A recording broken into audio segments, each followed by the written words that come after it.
Chapitre 33. James Sirius Potter. 16 au 23 juillet 2005. Après l'entraînement, Harry convia Janice à déjeuner au Square Grimoire pour mettre sur pied le cours suivant.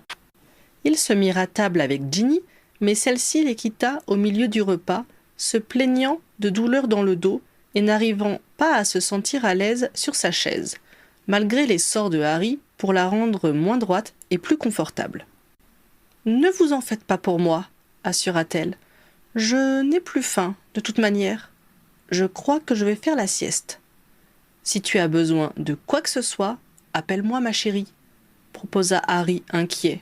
« J'ai juste besoin de m'allonger, » répondit Ginny. Quand elle passa devant lui, elle plia les genoux pour se mettre à sa hauteur. Cela faisait longtemps qu'elle ne pouvait plus se pencher, et lui planta un baiser sur le front. Harry la suivit des yeux avant de reporter son regard vers son invité, qui regardait la scène d'un air attendri. « J'imagine que le terme n'est plus très loin, » commenta-t-elle. « C'est dans 10 jours, normalement, » l'informa Harry. « Je suis pressé que cela arrive, elle semble à bout de force. » Ma mère disait toujours que la nature est bien faite, car autant on peut apprécier sa grossesse, autant on n'en peut plus au bout des 40 semaines et qu'on est soulagé d'enfin accoucher. « Je crois que nous sommes bien dans ce cas de figure, » approuva Harry. « Tu as des frères et sœurs » demanda-t-il. « J'avais une sœur et 2 frères. Je me suis fâchée avec le plus jeune et je n'ai plus de nouvelles de lui depuis qu'il est parti vivre en Australie. Les 2 autres n'ont pas survécu à la Première Guerre. Mes parents sont décédés dans les années 80. » Harry tenta de trouver un sujet un peu moins lourd. « Tu ne vois pas Bel Éclair ce week-end ?»« Non, il est chez sa femme. » Harry en resta bouche bée. « Ne prends pas cet air choqué, » continua Janice d'une voix amusée. « Cela faisait déjà des années qu'ils vivaient séparés, quand Pierre et moi nous sommes retrouvés. Je n'ai brisé aucun ménage. Le boulot s'en est chargé avant moi. » « Le boulot ? Ça peut être très prenant si on n'y prend pas garde. »« Être Aurore n'est pas forcément incompatible avec une famille, » protesta Harry. « Pritchard va fêter ses 20 ans de mariage. Je n'ai pas l'impression que ses rapports avec sa femme s'en sont ressentis. »« Stan a su trouver l'équilibre, je suppose, » commenta Janice. « Vu comme les choses ont tourné, c'est une chance pour lui. » Harry songea à l'année où il n'avait pratiquement pas croisé Ginny à cause de la Coupe du Monde. Il ne savait pas si leur couple aurait résisté si cette situation avait perduré trop longtemps.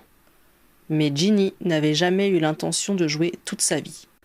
Si elle avait fait passer sa carrière avant tout à un moment donné, c'est parce qu'elle savait que cela n'aurait qu'un temps. Cette conviction avait permis à Harry de prendre son mal en patience, se réconfortant à l'idée que cette situation n'était que temporaire. « C'est aussi un choix, » déclara-t-il. « Il faut croire que Pierre a choisi le travail, alors, » répondit Janice en haussant les épaules. « Cela n'a pas d'importance pour nous.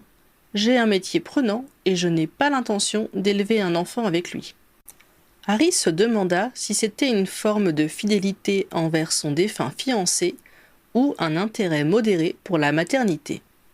À moins qu'elle ne considère qu'à son âge, le temps soit passé pour elle. « Lui non plus n'en a pas ?» s'enquit-il. « Si, c'est pour fêter la réussite des études de son fils qu'il s'est rendu là-bas. Ce week-end, François sort juste de beaux bâtons. » Harry estima qu'il serait diplomate de changer de nouveau de sujet. Ils commentèrent donc la séance de travail du matin et discutèrent de l'organisation qu'ils pourraient adopter à l'avenir, pressentant déjà que leur nouvelle fonction ne prendrait pas fin en août quand les aspirants passeraient leur concours. « Pourquoi n'as-tu jamais utilisé tes compétences d'entraîneur chez les Aurores ?» s'enquit Harry, après que Janice lui eut fait de nombreuses et intéressantes propositions pour les séances à venir. « On ne me l'a jamais demandé. »« Tu ne l'as jamais proposé ?»« Si, au début.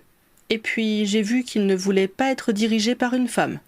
J'avais d'autres batailles à mener, alors j'ai laissé tomber. » expliqua-t-elle en haussant les épaules. « Aujourd'hui, cela n'a pas eu l'air de les gêner, » souligna Harry. « Les mentalités ont changé. » Harry espéra que c'était vrai. Ceux qui faisaient le plus de remarques sexistes, Cyprien Muldoon et Simon Belby, n'étaient pas venus. Mais c'était sans doute parce qu'ils ne l'appréciaient pas tellement. Maintenant que Janice était officiellement formatrice avec lui, il ne risquait pas de se présenter. Ce qui le soulageait, car leur animosité le gênait quand il devait leur parler. « Maintenant, Fawcett est favorable à la féminisation de notre équipe », fit remarquer Harry. « Pourquoi n'a-t-il pas organisé ce genre de session plus tôt ?» Le problème, quand on a 25 ans de maison, c'est qu'on a l'impression que les choses sont très bien comme elles sont. Toi, tu as un regard neuf et suffisamment de légitimité pour faire des propositions malgré ton peu d'années de service. Harry se dit que c'était peut-être pour cela que Kingsley avait tellement insisté pour qu'il fasse partie des Aurores. Quand il le lui avait expliqué, quelques semaines après la bataille de Poudlard, Harry n'avait pas compris, ou plus exactement sous-estimé la marge de manœuvre que son combat contre Voldemort lui avait donnée. « On va rattraper le temps perdu », décida-t-il.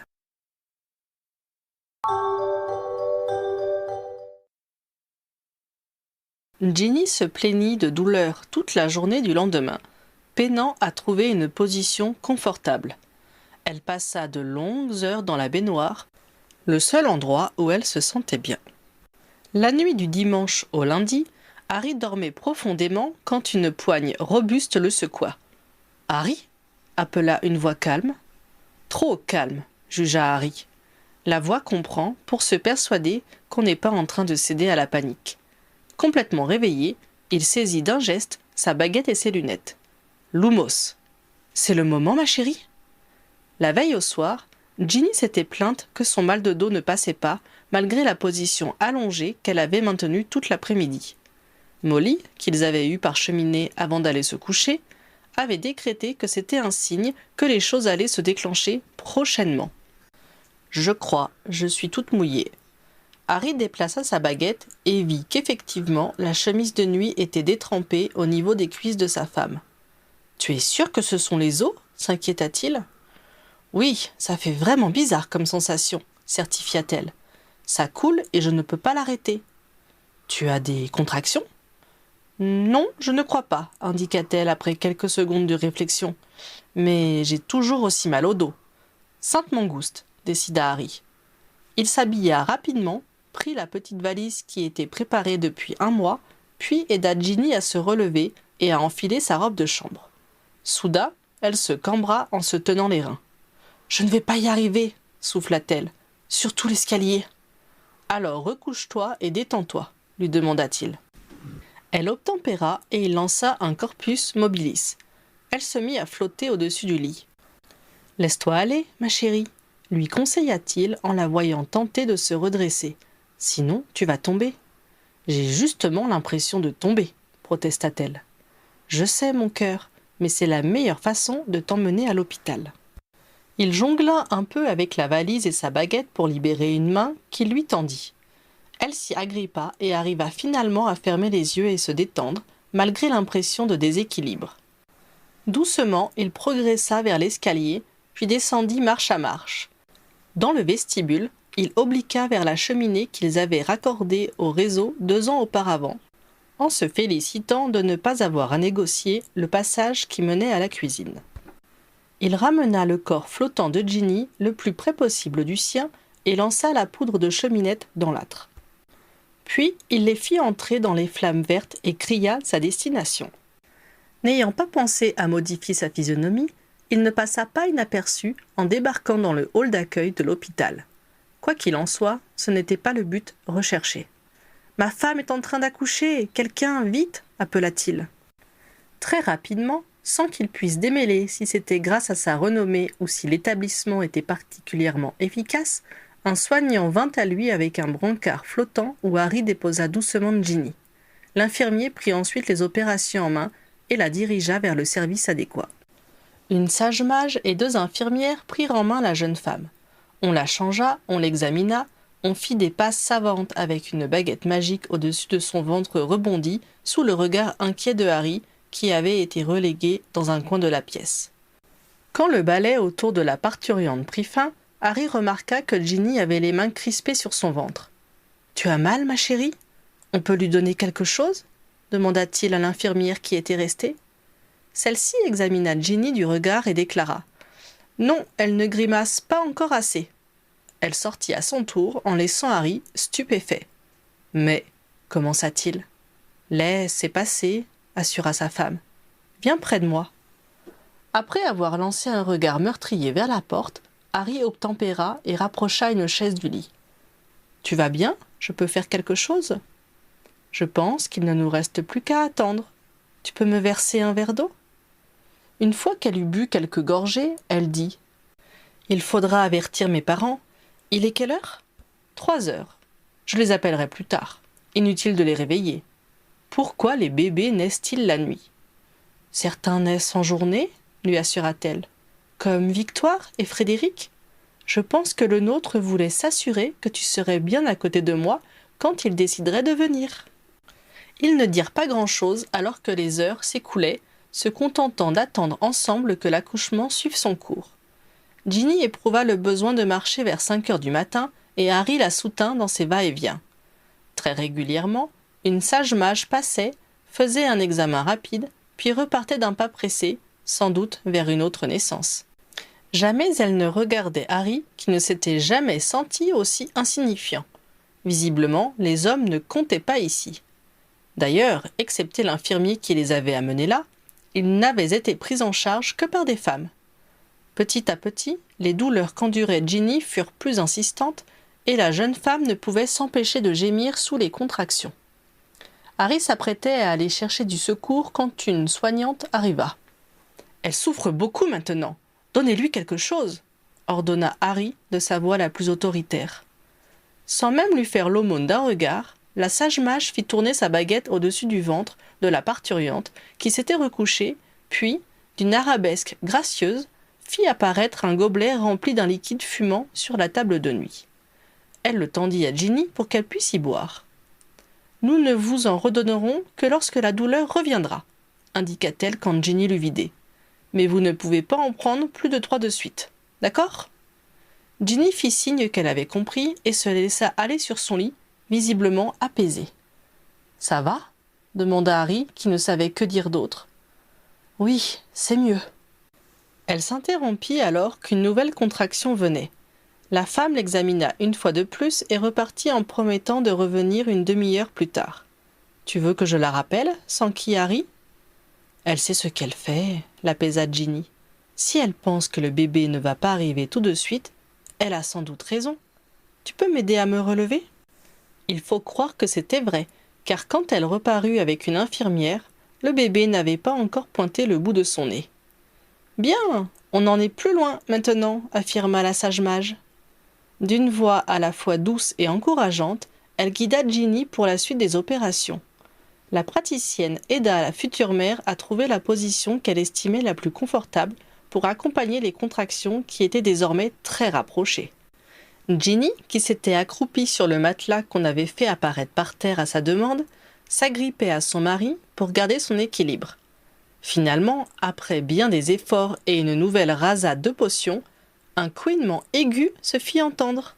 Une petite masse humide et gluante fut posée dans les bras de sa mère, qui était désormais assise, appuyée sur Harry, qui s'était agenouillé près d'elle. « Félicitations, vous avez un petit garçon !» leur apprit la sage mage d'une voix chaleureuse. Ginny caressa son enfant du bout des doigts en murmurant « James !» « Né à 9h15 du matin », compléta l'infirmière en notant sur un parchemin. « Un second prénom ?»« Sirius », prononça Harry. « James Sirius Potter », arriva-t-il à préciser malgré sa gorge serrée. Un quart d'heure plus tard, l'enfant avait été nettoyé, pesé et enveloppé dans un linge blanc. Sous les conseils du personnel soignant, Ginny lui donnait son premier repas. Harry le jugea fort glouton pour une si petite chose. Il se souvint soudain que sa femme lui avait demandé de prévenir sa famille, mais qu'il avait complètement oublié de s'acquitter de sa mission. « Je vais passer 1 ou 2 coups de cheminée », lui dit-il avant de l'embrasser sur la joue et sortir de la chambre. Une fois dans le couloir, il regarda autour de lui pour tenter de se repérer, quand un homme en robe de chambre, sans doute un malade, s'exclama. « Ça alors? Mais vous êtes Harry Potter ?» D'habitude, Harry tentait de se faire le plus discret possible et ne discutait pas avec ses admirateurs davantage que la politesse ne le lui commandait. Mais cette fois, il avait une nouvelle à annoncer qu'il ne pouvait garder pour lui. « C'est un garçon !» claironna-t-il fièrement. « Bravo !» répondit le patient en riant. Harry lui serra vigoureusement la main et continua son chemin vers l'ascenseur qu'il venait de repérer. Le temps qu'il parvienne au rez-de-chaussée, une vingtaine de personnes avaient été mises au courant et lui avaient adressé leurs félicitations. Dans le hall, il se dirigea vers les cheminées, mais fut arrêté dans son élan par George. « Alors ?» questionna-t-il. « C'est un garçon !» indiqua Harry une fois de plus. Une explosion de joie s'éleva et Harry fut serré dans les bras de tout le clan sous le regard amusé de tous ceux qui passèrent par là. « Mais comment avez-vous su ?» s'étonna Harry en réalisant que toute la tribu était présente. « Je vous ai passé un coup de cheminée ce matin, » lui répondit Molly, « et Miffy m'a dit que vous étiez parti. Ce n'était pas bien difficile de deviner où. Ça fait 1 heure qu'on attend. Ils n'ont pas voulu nous laisser venir vous voir. »« On était en plein travail, » justifia Harry. « C'est crevant, hein ?» confirma George. « Oui, j'en peux plus, » répondit sincèrement Harry. « Et je meurs de faim. On a donné une potion reconstituante à Ginny, mais à moi, rien. »« On se demande pourquoi, » commenta Hermione. « Mon pauvre garçon, » compatit Molly. « Ron, emmène-le à la cafétéria. Moi, je vais voir mon petit-fils. Où est la chambre, Harry ?» Sachant qu'ils ne seraient pas tous admis tout de suite à visiter la mère et l'enfant, la majorité de la famille repartit, promettant de revenir plus tard. Molly et Arthur rejoignirent leur fille, tandis que Ron et Hermione emmenaient Harry à la cafétéria pour qu'il puisse se restaurer un peu. Le nouveau père se jeta voracement sur son assiette d'œufs au plat et de charcuterie et but 3 tasses de café. « Ça a l'air dur, » commenta Ron. « Tu ne peux pas savoir. C'est usant de ne rien pouvoir faire. » « C'est sûr que Ginny n'a pas eu le temps de s'ennuyer, la chanceuse, » persifla Hermione. « Bon courage, Ron, pour le jour J, » retourna un peu lâchement Harry.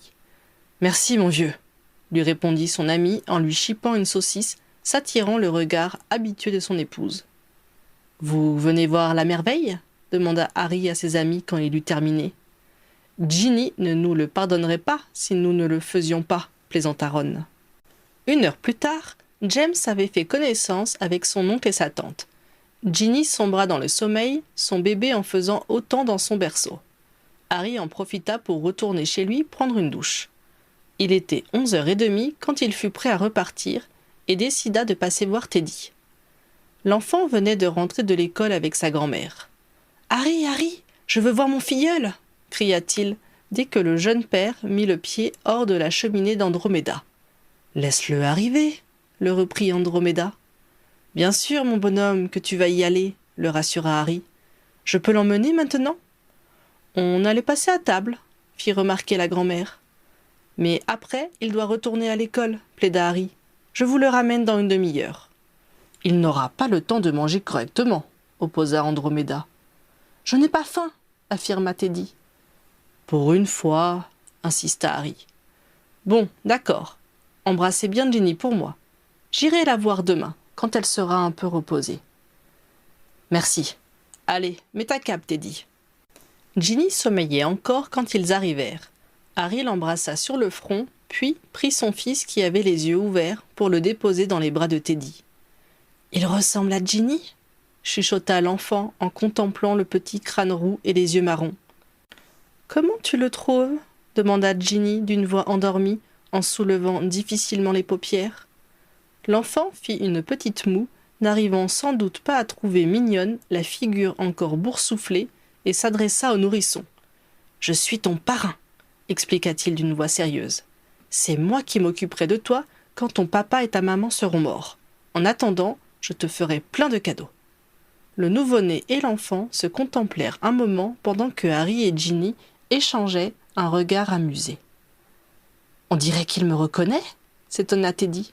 « Bien sûr, » confirma Ginny. « Il a souvent entendu ta voix quand il était dans mon ventre. » Finalement, le bébé s'agita en ouvrant la bouche, et sa mère le reprit pour le nourrir. « Il faut que je te ramène à ta grand-mère, » en profita Harry. « Toi aussi, tu dois manger. » Teddy soupira, mais suivit son parrain sans protester. De retour chez Andromeda, ils constatèrent que celle-ci leur avait préparé des sandwichs qu'ils engloutirent rapidement. Ensuite, Harry ramena Teddy à l'école. Avant de replonger dans la cheminée en direction de Sainte-Mangouste, il entendit Teddy clamer. « Je suis parrain. Mon filleul s'appelle James Sirius Potter. »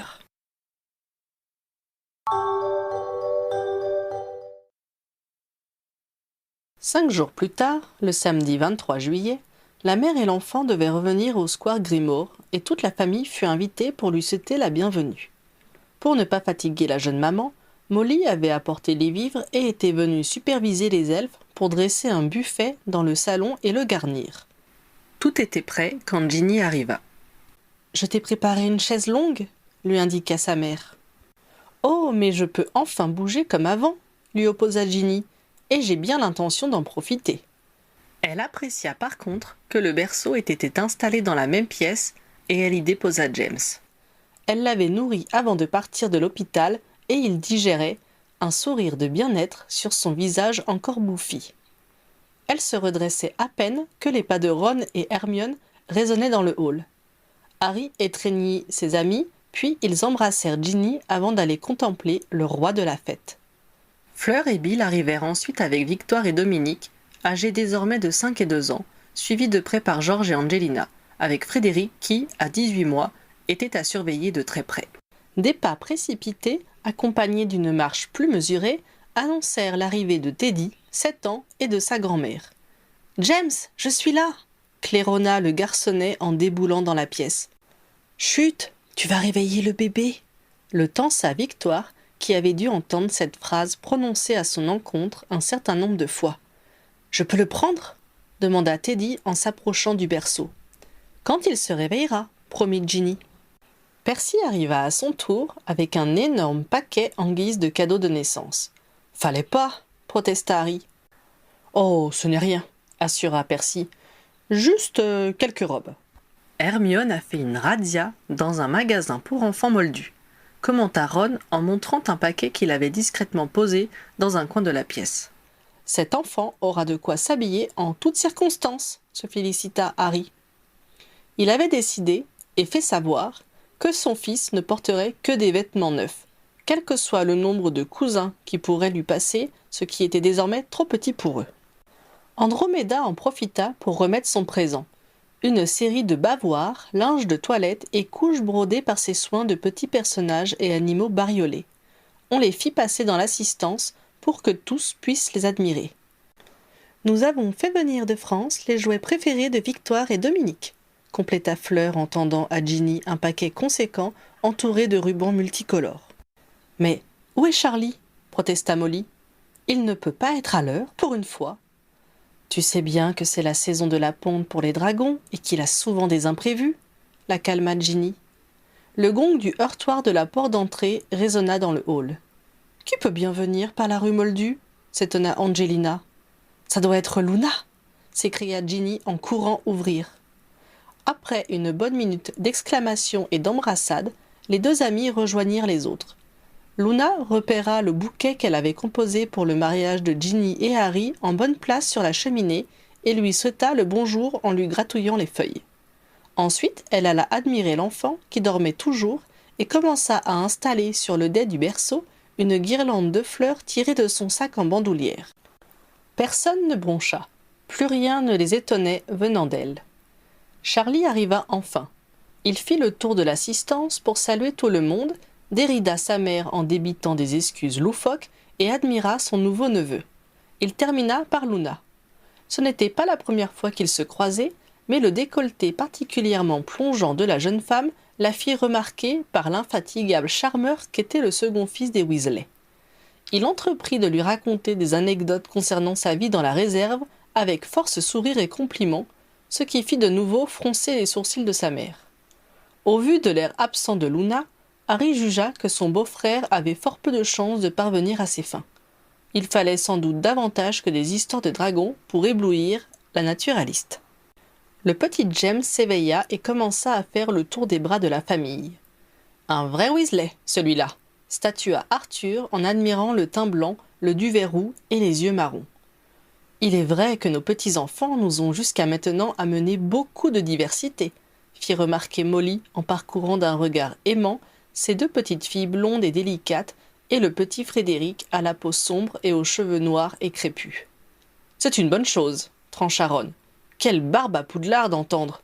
T'as vu le rouquin? Ce doit être un Weasley. » « Il n'y a pas de quoi en avoir honte, » s'insurgea son père. Harry, qui avait reconnu l'accent traînant de Drago Malfoy dans la réflexion de son ami, vint à sa rescousse. C'est pénible d'être sans cesse comparé à d'autres membres de sa famille. C'est comme si on nous niait le droit d'avoir notre propre caractère. C'est vrai, renchérit Percy. Le nombre de fois où on m'a demandé pourquoi je ne voulais pas jouer au Quidditch. Lors des rencontres du dimanche, Harry avait constaté que Percy ne se débrouillait pas si mal. C'était par choix, et non par manque de talent, qu'il n'avait pas cherché à entrer dans l'équipe de Gryffondor. Et McGo, qui ne voulait pas comprendre que nous n'avions aucunement l'intention d'être préfets, comme nos frères, appuya George. Elle aurait dû nous remercier. Comment aurait-elle fait pour choisir entre Fred et moi? Je ne pense pas qu'elle aurait accepté qu'on le soit un jour sur deux. Malgré l'allusion à Fred, toute la famille éclata de rire. « On peut prendre du gâteau ?» demanda à ce moment Teddy. « Bien sûr, mon chéri !» s'élança Molly, horrifiée à l'idée qu'un enfant puisse souffrir de la faim en sa présence. Après avoir servi tous les moins de 10 ans, elle emplit les verres de champagne pour les adultes. Ginny en profita pour reprendre son bébé des bras de Charlie, au grand soulagement de Teddy, qui ne semblait pas faire confiance à l'oncle de son filleul. « Que la paix des licornes vienne à vous !» s'éleva la voix de Luna. Le sourire aux lèvres, tout le monde répéta ce vœu.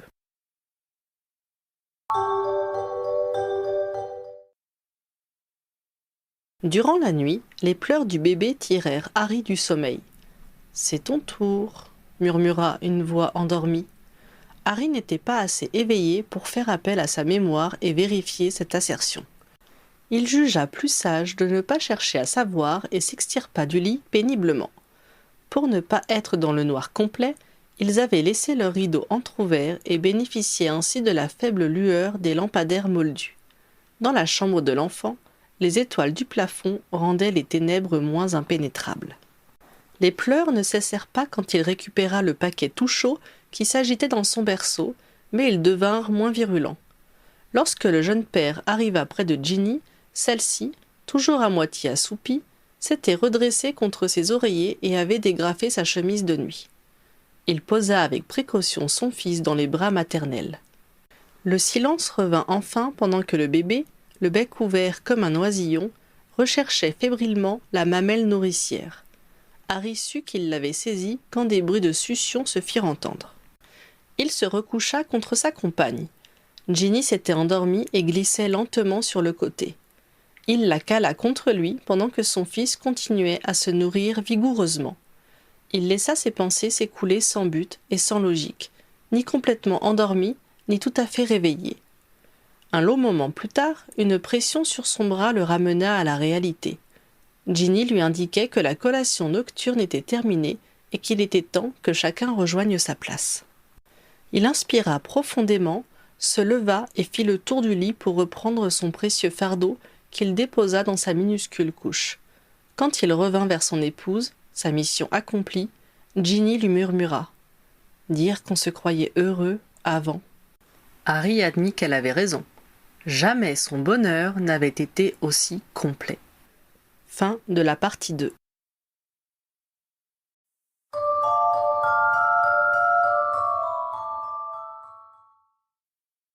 L'histoire et le canon. Certains éléments peuvent sembler différer des sources dont je m'inspire. En voici l'explication. La première année de Harry et Hermione après la guerre. L'information selon laquelle Harry est entré chez les Aurores juste après la guerre a été donnée dans le podcast TLC avec J.K. Rowling du 23 décembre 2007. Harry et Ron n'y sont pas retournés à Poudlard, mais Hermione si. Quand cette interview apparut, j'avais déjà écrit que Harry retournait à Poudlard après la guerre et que Hermione entrait immédiatement au ministère de la magie après avoir passé ses examens sans refaire d'année. J'ai préféré garder ma version. Le travail de Ron. Rowling s'est un peu contredite à son sujet. Chat, 30 juillet 2007. Ron a rejoint George chez Weasley, farce pour sorciers facétieux, où ils ont gagné beaucoup d'argent. Podcast TLC, 23 décembre 2007. Ron, qui n'était pas très bon à l'école, aurait pu vouloir y retourner juste pour faire le mariole pendant 1 an, faire une pause. Mais il va au département des horreurs, on a besoin de lui. Elle a plus tard redonné une cohérence à cette apparente contradiction. Après la bataille, Weasley, dont la célèbre chevelure rousse semble se clairsemer un peu, est immédiatement entré au ministère de la magie tout comme Potter. Mais il a quitté son poste au bout de 2 petites années pour aller co-gérer le magasin des Weasley appelé Farce pour sorciers facétieux qui vend des farces à trappe et qui connaît un franc succès. Pottermore et Skeeter à la Coupe du Monde de Quidditch 2014. J'ai gardé ma version écrite suite au chat du 30 juillet déjà posté au moment du podcast. Le nouveau directeur de Poudlard. Dans une interview diffusée le 30 juillet 2007, J.K. Rowling a indiqué qui va diriger Poudlard. Ce sera quelqu'un de nouveau. McGonagall se fait vieille, donc quelqu'un de complètement nouveau. Elle s'est contredite ensuite en citant le professeur McGonagall, directeur de Poudlard, dans les contes de Biddle le Barde. Pour ma part, je suis restée sur sa première intention. La date de naissance de James. Au moment où je mettais en place le mariage de Harry et Ginny et la naissance de leurs enfants, il y avait une incertitude sur l'année de naissance de James. On savait qu'il était déjà élève de Poudlard dans l'épilogue 19 ans plus tard, mais il n'était pas précisé s'il y entrait en seconde ou en 3e année. J'ai choisi de le faire naître le plus tard possible pour que la carrière de ses parents se mette en place. Je suis donc partie sur l'hypothèse qu'il aurait 12 ans dans l'épilogue et je l'ai fait naître en juillet 2005. Le chapitre relatant sa naissance a été publié en 2009. Le 1er septembre 2015, J.K. Rowling a tweeté pour souhaiter une bonne rentrée à James. Il rentre donc en 3e année dans l'épilogue et aurait dû naître avant septembre 2004, ce qui met à mal mon hypothèse. La profession de Anna Abbott. Le 19 octobre 2007, au Carnegie Hall, J.K. Rowling affirme « Pour être extra cool, Neville Londubat a épousé la femme qui a fini par devenir la propriétaire du chaudron baveur, ce qui, je pense, l'a rendu très cool aux yeux des élèves et qu'ils vivent au-dessus du pub. Il a épousé Anna Abbott. » En 2014, Rita Skeeter à la Coupe du Monde de Quidditch écrit « Anna, Londubat et sa femme vivaient jusqu'à récemment au-dessus du chaudron baveur à Londres, mais on raconte que Anna, en plus d'avoir suivi une formation de guérisseuse, a postulé pour le poste d'infirmière à Poudlard. Là encore, je suis restée sur la première information. »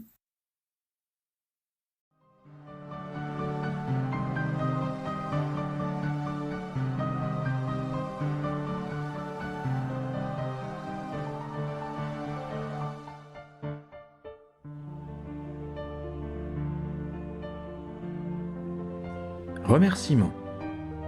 Je dois énormément aux relecteurs qui sont intervenus sur cette série au long de sa publication ou qui se sont dévoués pour la présente édition. Ils ont efficacement participé à l'élaboration du texte. Pour la publication sous forme de livre, j'ai été conseillé et accompagné par Morgwen et Artemisia. Watu a proposé ses illustrations pour les couvertures. Grand merci également à mes nombreux lecteurs en ligne qui ont rendu cette aventure riche en échanges et en rencontres. Leur présence ont donné un sens à ce long moment d'écriture et leur présence a été salutaire. Certaines de leurs idées ont pu être exploitées dans cette histoire. Je leur suis particulièrement reconnaissante pour leur patience. Ceux qui ont découvert cette histoire dès le début ont dû attendre 10 ans pour en lire l'épilogue. Les retrouver après des mois d'interruption a toujours été un immense plaisir pour moi.